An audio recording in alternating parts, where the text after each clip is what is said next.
নমস্কার বন্ধুরা, আজকে নতুন দিন নতুনভাবে সবাইকে আমার চ্যানেলে আবার স্বাগতম।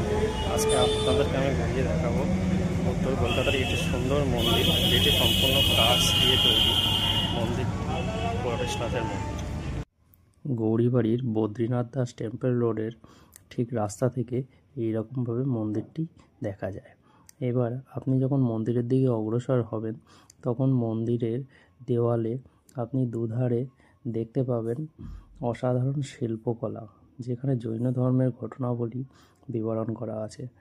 এই মন্দিরটি উৎসর্গ করা আছে 23তম জৈন তীর্থঙ্কর পরেশনাথজিকে। তো চলুন আস্তে আস্তে আমরা মন্দিরের মূল দ্বারের দিকে অগ্রসর হতে থাকি। মূল মন্দিরে প্রবেশ করার পূর্বে জেনে নেওয়া যাক মন্দিরে কিভাবে আপনারা আসবেন। আপনারা শোভাবাজার মেট্রো থেকে গৌরীবাড়ির অটো, এছাড়া হাওড়া থেকে 215 A, 211 B বাস, এছাড়া বিধাননগর স্টেশন থেকে L 238 বাস, এছাড়া অটোতেও আপনারা আসতে পারেন। এছাড়া টিকিয়াপাড়া মিনি বাসেও আসতে পারেন। খান্না ক্রসিংয়ের আগে গৌরীবাড়িতে আপনাদেরকে নামতে হবে। ওখান থেকে 5 মিনিটের পায়ে হাঁটার পথে আপনারা বদ্রীদাস ঠাকুর টেম্পল রোডে আপনারা পৌঁছে যেতে পারবেন পরেশনাথ মন্দিরে।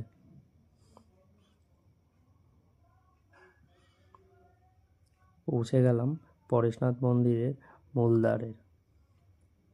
অসাধারণ সুন্দর শিল্পকলা দিয়ে স্থাপিত এই মন্দিরে প্রবেশ। এই মন্দির খোলা থাকে সকাল 6টা থেকে দুপুর 12টা ও বিকেল 3টে থেকে রাত 8টা অবধি।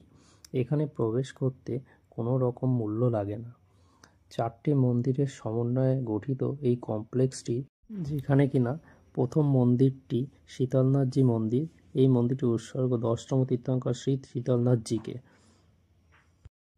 মন্দিরে ঢুকতেই ডান দিকে দেখতে পাবেন একটি পুকুর আছে। পুকুরের মধ্যে মাছ, কচ্ছপ এগুলি আপনারা দেখতে পাবেন।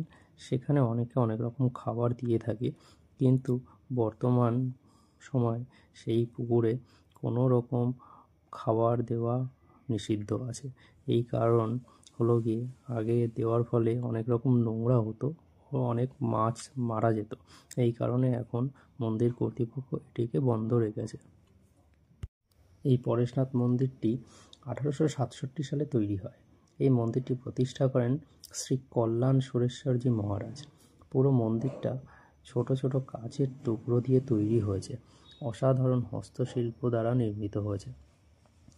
মন্দিরে ঢোকার পরে আপনারা দেখতে পাবেন চারিধারে বিভিন্ন রকম রং বেরঙের ফুলের বাগিচা, অসাধারণ সুন্দরভাবে সাজানো মন্দিরটি। এখান থেকে আপনারা কোনো রকমভাবে কোনো ফুল ছিঁড়বেন না, কোনো কিছুতে হাত দেবেন না এবং নোংরা করবেন না।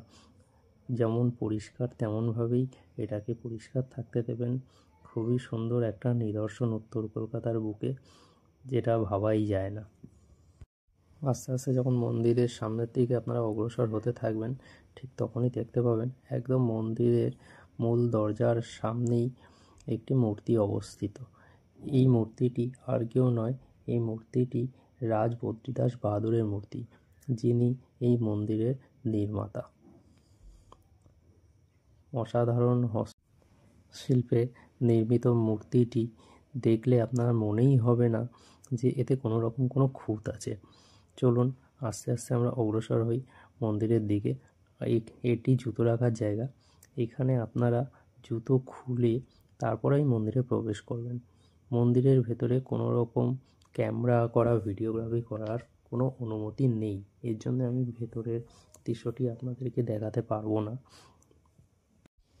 তবে মন্দিরের বাইরের দিকে যেমনভাবে দেখা যাচ্ছে, এত সূক্ষ্ম হস্তশিল্প দ্বারা মন্দিরটি নির্মিত হয়েছে যে আপনারা আন্দাজ লাগাতেই পারছেন যে ভেতরটা আরও কত সুন্দর হবে। খুবই সুন্দরভাবে মন্দিরটি তৈরি হয়েছে। ভেতরটি অসাধারণ সুন্দর হাতের কাজে নিখুঁতভাবে তৈরি করা আছে। এই মন্দিরের আরেকটি আশ্চর্য জিনিস হলো, যেটি মন্দিরের ভেতরে একটি প্রদীপ আছে, যেটি দীর্ঘ 158 বছর ধরে একই রকমভাবে জ্বলন্ত অবস্থায় আছে। এই প্রদীপটি কোনো দিনই নেভে না। আপনারা যারা যারা নিজস্ব গাড়ি নিয়ে আসবেন, তাদের গাড়ি রাখার পার্কিংয়ের ব্যবস্থাও আছে মন্দিরের বাইরে। মূল মন্দিরের বাঁদিকে একটি কুয়া মতো করা আছে, যেটিতে সবসময় জল থাকে। এটি মূল মন্দিরের বাঁদিকের প্রবেশদ্বার। এখান থেকে প্রবেশ না করে আমি আস্তে আস্তে মূল মন্দিরের গায়ে যে কারুকার্য আছে সেই কারুকার্যটি আমার ক্যামেরা দ্বারা ফুটিয়ে তোলার চেষ্টা করছি। এটি মন্দিরের গা লাগোয়া বাগান।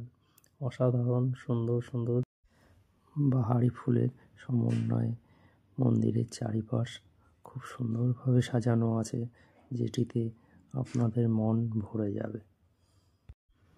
মন্দিরটির গায়ে এত সুন্দর নিখুঁত শিল্পকলা ফুটিয়ে তুলেছে, যেটিকে বারবার না দেখিয়ে আমি পারলামই না। যাতে আপনারাও দেখতে পারেন, আপনাদেরও খুব ভালো লাগবে। মন্দিরটি খুব পরিষ্কার পরিচ্ছন্ন, দিনে দুবার পরিষ্কার হয়। খুবই সুন্দর লাগবে দেখতে, একদম নিখুঁত হাতের কাজ, খুব অসাধারণ সুন্দরভাবে তৈরি এই মন্দিরের দেওয়াল। উত্তর কলকাতার বুকে এরকম একটি সুন্দর মন্দির আছে। আপনারা যদি একবার না আসেন, নিজের চোখে যদি আপনারা না দেখেন, তাহলে আপনারা বিশ্বাসই করতে পারবেন না যে কত সুন্দর মন্দিরটি। খুবই সুন্দর এটি মন্দিরের চূড়া, খুবই সুন্দরভাবে তৈরি, পুরোটাই কাঁচ দিয়ে তৈরি করা আছে।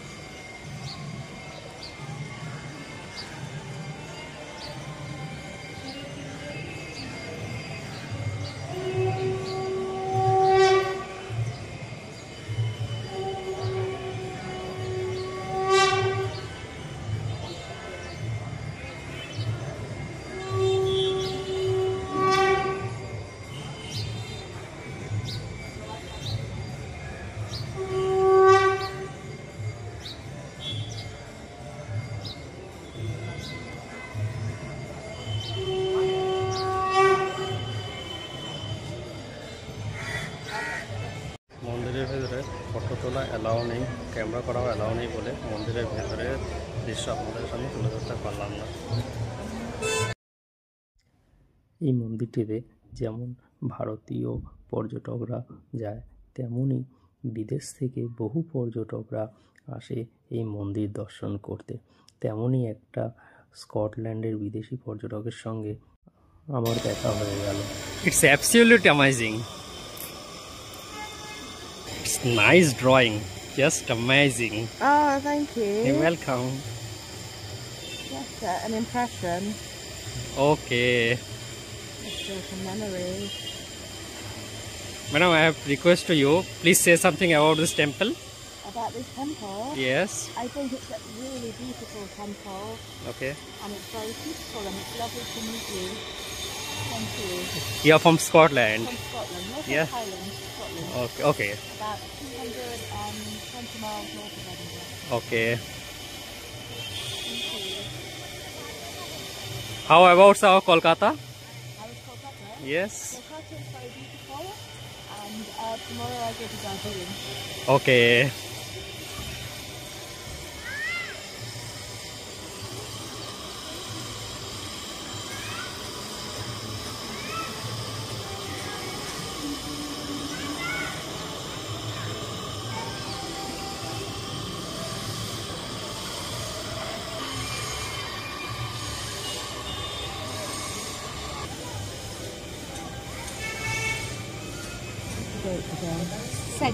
Second Feb.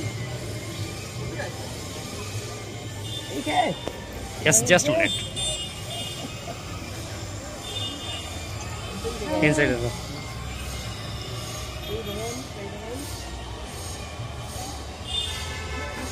Madam, it's just.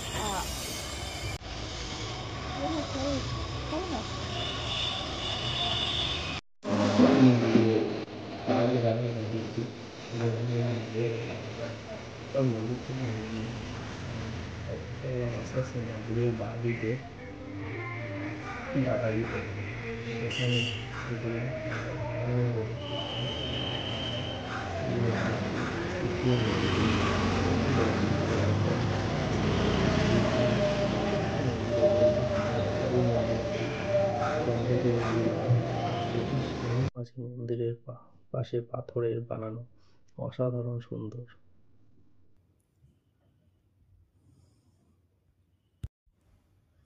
এটি চন্দ্রপ্রভুজির মন্দির।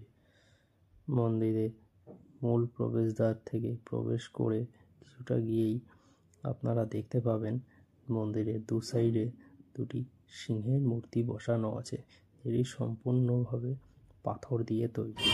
অসাধারণ সুন্দরভাবে বানানো মন্দির। এটি চন্দ্রজিৎ প্রভুজির মন্দির।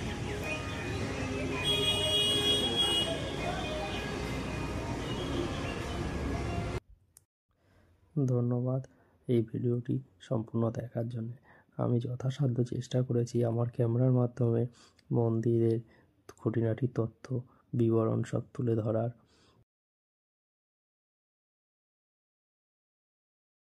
যদি আমার ভিডিওটি ভালো লেগে থাকে তাহলে দয়া করে লাইক, শেয়ার অ্যান্ড সাবস্ক্রাইব করতে ভুলবেন না। পাশে থাকবেন পরবর্তী ভিডিওর জন্যে।